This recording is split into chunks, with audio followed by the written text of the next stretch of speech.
Double entry में debit is equal to credit होता है। अगर ट्रायल बैलेंस में debit is equal to credit नहीं हुआ तो मतलब गलत है। फॉर एग्जांपल 10,000 की जगह आपने 1,000 लिख दिया है। एक गलती पूरी बैलेंस शीट बिगाड़ देती है। आज ट्रायल बैलेंस सीखेंगे और उसके साथ गलती पकड़ना भी सीखेंगे ट्रायल बैलेंस में।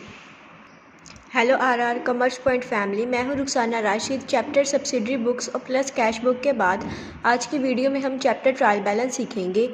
ये फाइनल अकाउंट का दरवाज़ा है। इसके बिना आप प्रॉफिट एंड लॉस अकाउंट और बैलेंस शीट नहीं बना पाएंगे। लास्ट में 10 अकाउंट्स का ट्रायल बैलेंस भी साथ में बनाएंगे। पेन पेपर रेडी रखो। टॉपिक 1 ट्रायल बैलेंस क्या है। लेजर के सभी अकाउंट्स का डेबिट या फिर क्रेडिट बैलेंस की लिस्ट बना के टोटल करना is equal to trial balance. अगर total debit is equal to credit मतलब पोस्टिंग बिल्कुल अरिथमेटिकली करेक्ट है। ट्रायल बैलेंस को कहते हैं list of all ledger account. जिसमें डेबिट क्रेडिट इक्वल होते हैं तो उसे कहते हैं भी ये करेक्ट है। ऑब्जेक्टिव है इसके अरिथमेटिकल एक्यूरेसी। यहाँ पर हम चेक करते हैं कि इसके डेबिट साइड का टोटल क्रेडिट साइड के टोटल से मैच हो रहा है या फिर नहीं। ये अरिथमेटिकली करेक्ट होते हैं। सेकंड है summary of all ledger account. Trial balance जो है वो एक लिस्ट है, स्टेटमेंट है जो हमारे लेजर अकाउंट से बनता है, इसीलिए इसको summary of all ledger account बोलते हैं। थर्ड है बेस ऑफ फाइनल अकाउंट। ये जो ट्रायल बैलेंस स्टेटमेंट है ये बेस है फाइनल अकाउंट का। इसको देखकर ही हम profit and loss account, trading account और बैलेंस शीट बनाते हैं। Fourth locating errors.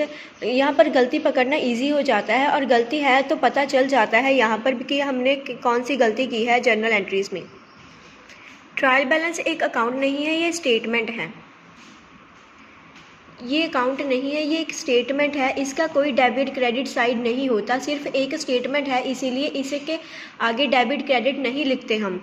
Second topic है हमारा ट्रायल बैलेंस का फॉर्मेट। ट्रायल बैलेंस का फॉर्मेट देखें, पहले यहाँ पर या फिर डेट आएगी अगर आपको डेट दी हुई हो, या फिर सीरियल नंबर आएगा अगर आपको सीरियल नंबर तो पक्का ही दिया होता है। उसके बाद लेजर अकाउंट आएगा, फिर उसके बाद LF लेजर फोलियो, फिर उसके बाद डेबिट अमाउंट, फिर क्रेडिट अमाउंट। ये है ट्रायल बैलेंस का फॉर्मेट।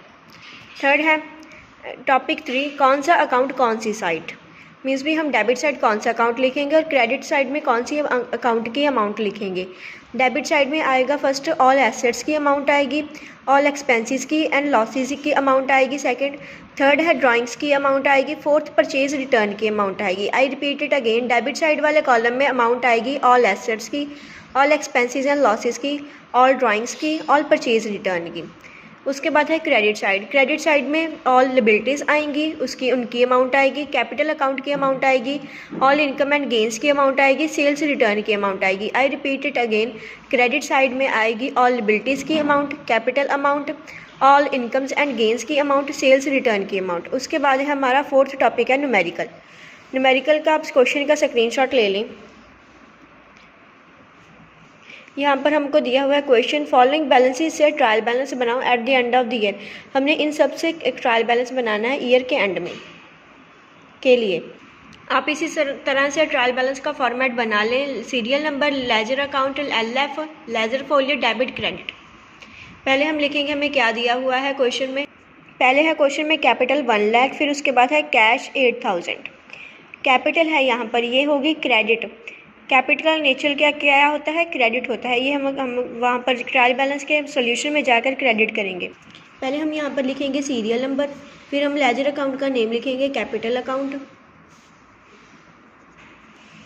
फिर हम यहाँ पर क्रेडिट साइड में लिखेंगे उसकी अमाउंट जो थी 1 लाख। फिर उसके बाद सेकंड था हमारा कैश 8,000। कैश हमारी एसेट होता है, पहले हम कैश का नेम लिखेंगे कैश अकाउंट। कैश हमारी जो होता है वो एसेट होता है, यहाँ पर लिखेंगे हम 8,000। फिर उसके बाद लिखेंगे थर्ड है हमारा बैंक 22,000।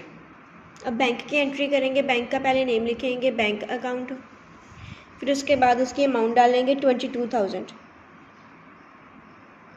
फिर उसके बाद फोर्थ करेंगे।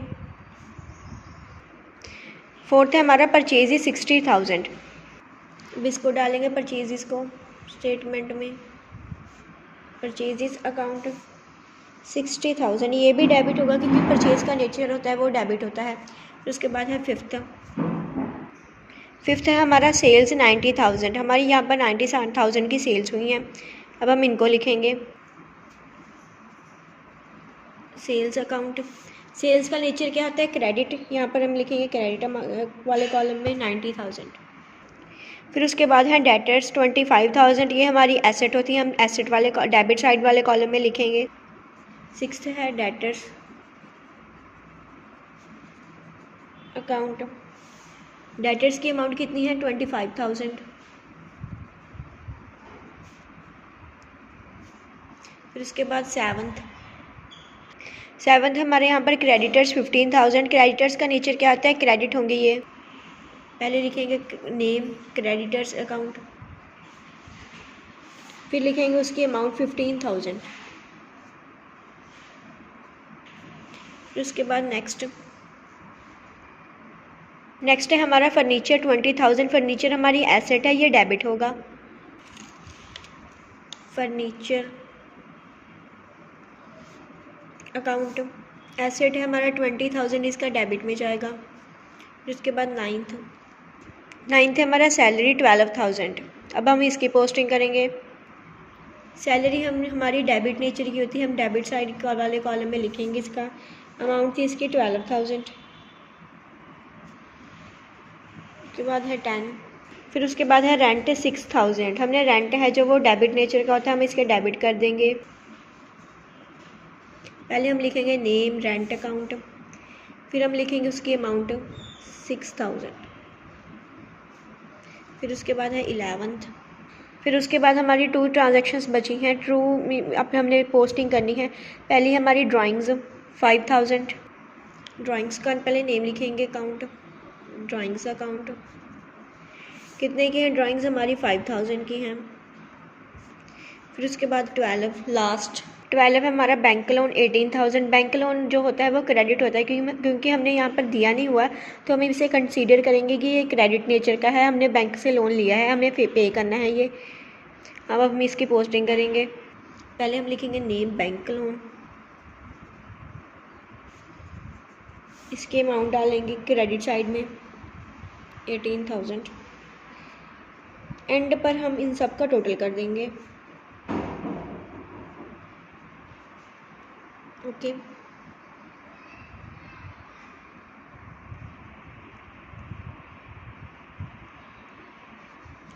टोटल देखें।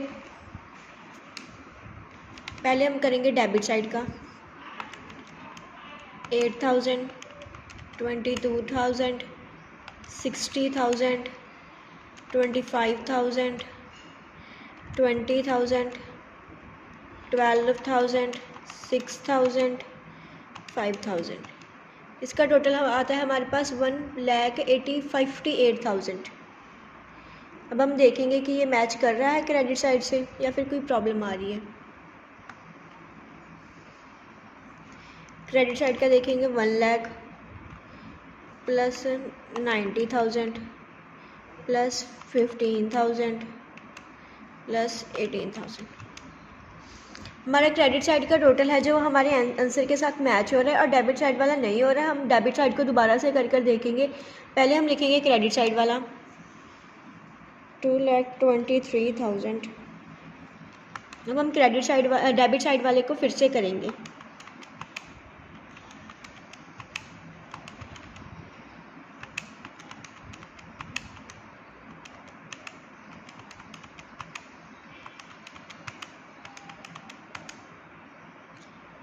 यहाँ पर हमारी कोई मिस्टेक आ रही है, पहले हम इसे करेक्ट करेंगे। यहाँ पर हमसे मिस्टेक ये हुई थी क्योंकि हमने सेल्स वाली अमाउंट थी जो वो गलत लिखी थी, ये 90,000 नहीं थी, ये 25,000 थी बुक में। तो आप यहाँ पर करेक्ट कर लें। यहाँ पर भी टोटल सेम ही आ रहा है, 1,58,000 इज़ इक्वल टू 1,58,000 क्रेडिट वाली इस अमाउंट में। आप ये सेल्स वाली अमाउंट है जो वो सही कर लें। सॉरी मुझसे गलती हो गई। उसके बाद है टॉपिक 5th, अगर ट्रायल बैलेंस टैली ना हो। ट्रायल बैलेंस के 2 टाइप्स के एरर होते हैं अगर वो टैली ना हो। फर्स्ट एरर है errors disclose by trial balance, जो ट्रायल बैलेंस ही खुद बताता है कि मुझसे एरर है जो वो गलतियाँ हुई हैं, टैली नहीं होगा। अगर आप टैली करना चाहोगे, debit is equal to credit side match करना चाहोगे, तो वो आपकी नहीं होगी। फर्स्ट है एक साइड लिखना भूल गए, means rent paid 5,000 debit side तो लिख दिया पर क्रेडिट साइड नहीं लिखा, ये आपकी भूल है, साइड पर नहीं लिखा। सेकंड है रॉन्ग अमाउंट लिख दिया, इस भी रॉन्ग अमाउंट लिखना। 5400 की जगह पर आपने 4500 लिख दिया, ये रॉन्ग अमाउंट लिखना होता है। पोस्टिंग ही नहीं की, कोई भी एंट्री हो जैसे आपकी, आपने पोस्टिंग ही नहीं की। आप कहते थे चलो कन्फ्यूज़न है थोड़ी सी, बाद में पूछ कर लिख दूंगा, पर फिर वो बाद में आपने उसकी एंट्री की ही नहीं। फोर्थ है बैलेंस गलत निकाला, जैसे हमसे गलती हुई है कि हमसे एक अमाउंट रॉन्ग डल गई और फिर उससे हमारा बैलेंस गलत आ रहा था, तो वैसे आपसे गलती हो सकती है, बैलेंस गलत निकल सकता है। उसके बाद सेकंड टाइप में है errors not disclosed by trial balance, जो हमें पता ही नहीं चलते कि हमने गलतियाँ की हैं। एरर ऑफ ओमिशन, एंट्री ही नहीं करी, डेबिट भी नहीं और क्रेडिट भी नहीं, जैसे हमने कोई एंट्री ना की हो और उसकी डेबिट भी साइड भी ना की हो और क्रेडिट साइड भी ना की हो, हमें पता ही नहीं लगेगा कि हमारी एक एंट्री छूट गई। सेकंड है एरर ऑफ कमीशन, राम की जगह हमने शाम लिख दिया हो या फिर शाम की जगह राम लिख दिया हो, अमाउंट सही है, इससे भी हमें पता नहीं चलेगा कि हमने गलती कर दी। थर्ड है कंपेंसेटिंग एरर, सैलरी 2000 कम लिखा, रेंट 2000 ज़्यादा, टोटल बराबर हो गया पर एरर तो हो गया ना। फोर्थ है एरर ऑफ प्रिंसिपल, फर्नीचर खरीदा पर परचेजेस अकाउंट डेबिट कर दिया, यहाँ पर जो होगा फर्नीचर अकाउंट डेबिट होगा, डेबिट क्रेडिट बराबर हैं पर अकाउंट का नेम गलत है, ये भी एरर है। उसके बाद हमारी ट्रिक, ट्रायल बैलेंस का टैली होना एक्यूरेसी का प्रूफ नहीं है, सिर्फ अरिथमेटिकल प्रूफ है। अगर आपका ट्रायल बैलेंस टैली हो रहा है तो आपकी जो अमाउंट है वो सही लिखी हो सकती हैं, पर ये एक्यूरेसी नहीं हो सकती, आप नेम भी गलत लिख सकते हैं।